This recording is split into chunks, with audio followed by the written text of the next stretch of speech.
Alors donc moi je m'appelle donc Eric Pelsi, je suis agriculteur sur l'île de Groix. Et en fait notre projet il est de transformer l'île sur le plan agricole, puisqu'en fait on part d'une situation où traditionnellement ici toute l'île était cultivée. Et depuis une cinquantaine d'années, on appelle ça la déprise agricole, à peu près les 2/3 des terres ont été abandonnées, du fait que l'île s'est enrichie à une époque et qu'avant c'était les femmes qui faisaient l'agriculture ici et qui s'intéressaient justement à faire de la culture vivrière, les hommes partant pêcheurs, marins au loin, et c'était les femmes qui géraient le territoire. Et l'époque des tonniers a fait que l'île s'est enrichie et donc on n'a plus besoin de culture vivrière et donc les terres ont été abandonnées progressivement. Alors il y a eu quelques agriculteurs qui se sont installés, qui ont fait disons de l'agriculture intensive, hein, les années 60, 70, 80. Et là en fait on essaye de faire vraiment une reconversion complète de l'île avec de nouveaux agriculteurs qui vont s'installer, qui s'installent et qui ont le projet de faire une île bio, avec toute une autre démarche de conception de l'agriculture, extensive et non pas intensive, qui fait attention à l'environnement, qui fait attention à la qualité de l'eau, etc.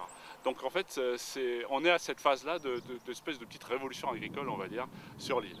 Alors on a la chance que la mairie nous soutient fortement dans cette démarche-là, et donc ce qui va permettre justement de changer le paysage et de retrouver un ancien paysage qui a été noyé sous les pruneliers, sous les fougères, etc. Alors voilà, là ici dans le paysage, on a bien un état des lieux du paysage, hein. C'est-à-dire qu'en fait, le grand prédateur du paysage aujourd'hui, c'est le prunelier, qui envahit très rapidement les espaces, et les ajoncs, les fougères, et qui fait que nos terres s'acidifient et s'appauvrissent. Alors donc bien sûr c'est un travail qui se fait en collaboration entre tous les agriculteurs qui sont partants dans cette démarche-là. Alors donc là c'est aussi vous entendez le tracteur du GAEC Rousseau là, qui lui en fait a deux outils principaux. D'abord une pelle griffe qui va faire arracher les pruneliers sans abîmer, sans déformer les sols, hein. C'est-à-dire que le prunelier a des racines galopantes, enfin comme ça, de surface, et donc on les soulève et on les déracine, hein, sans être obligé de passer un bulle, hein, qui lui va défoncer les sols.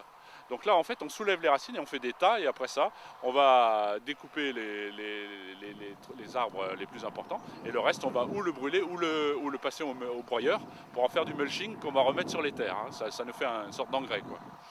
Alors donc première étape c'est cette griffe là. Deuxième étape c'est de passer à un rotolabour. Alors là vous avez ici, vous voyez, vous en voyez un là, voilà. Et le champ qui est passé derrière là est passé au rotolabour. Vous voyez, donc il fait remonter les souches des ajoncs principalement. Et ensuite de ça, on va semer à la marche, à la main, hein, c'est-à-dire en marchant. Et après on passe simplement le rouleau pour tasser de nouveau les graines pour que les oiseaux ne viennent pas nous manger toutes les graines qu'on a semées. On passe le roto et puis on attend là une bonne pluie. Et puis ça devrait partir et mettre tout cet espace que vous voyez là. Dans 6 mois il sera vert, il sera en herbage. Le projet c'est de faire un travail d'élevage principalement, hein, et en prenant le mouton. Pourquoi on a choisi le mouton? Parce que c'est un animal qui n'est pas lourd sur le sol. On a des terres qui sont plus ou moins justement grasses ici, avec des coins humides, etc. Et le mouton ne piétine pas, ne tasse pas, et donc ce qui permet que le sol revive plus facilement. Donc on va faire avec une pression très faible, hein, c'est-à-dire on va démarrer avec 5 à 6 brebis à l'hectare, hein, ce qu'on appelle en pression animale, pour ne pas justement faire du tout d'intensif. On va vraiment travailler sur de l'extensif. Mon idée c'est de travailler sur une quarantaine d'hectares ici et de monter en troupeau au fur et à mesure du défrichement des sols, quoi.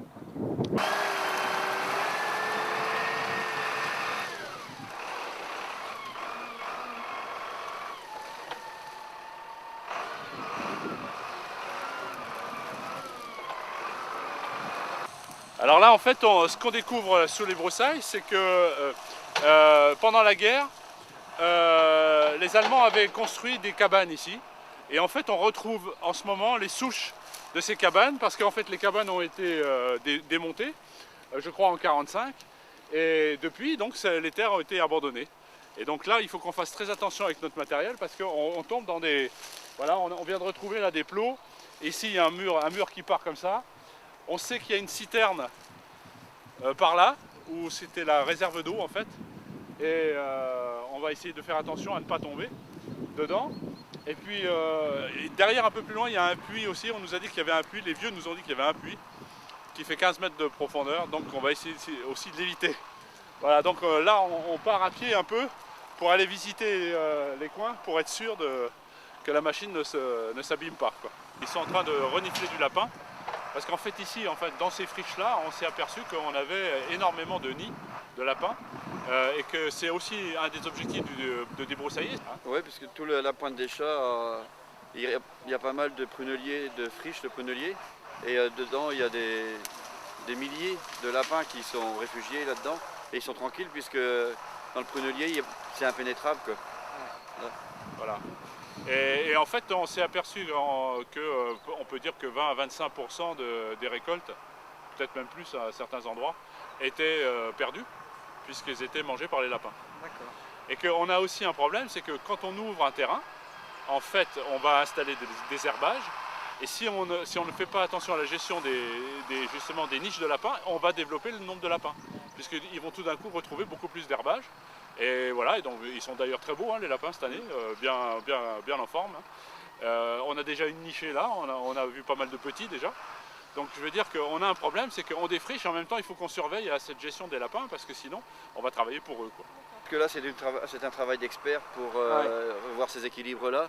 Et bon, nous, la première chose c'est l'urgence pour avoir économiquement des récoltes. Et donc c'est de protéger déjà.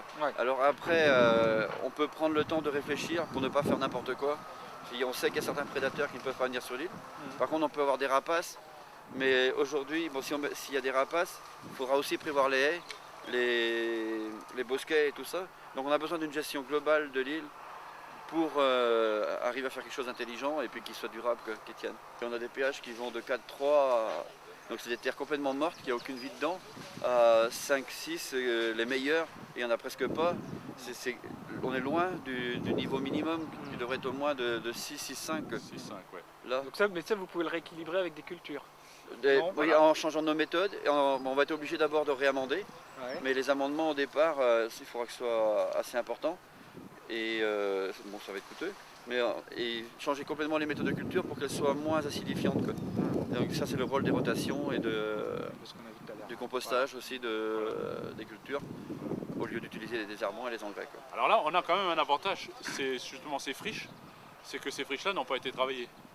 Pendant 40 ou 50 ans. Et donc là on a une terre, disons, qui est saine, qui demande à revivre, quoi. Donc là le fait de réouvrir et de retravailler ces terres-là, je pense que dans 2-3 ans on va avoir des très bonnes qualités d'herbage et même de culture sur les terres qui elles étaient abandonnées. Le gros problème est surtout celles qui étaient cultivées de la façon traditionnelle, quoi, conventionnelle. Donc c'est ça qui pose le plus de problèmes. Mais les terres qu'on réouvre là sont de qualité.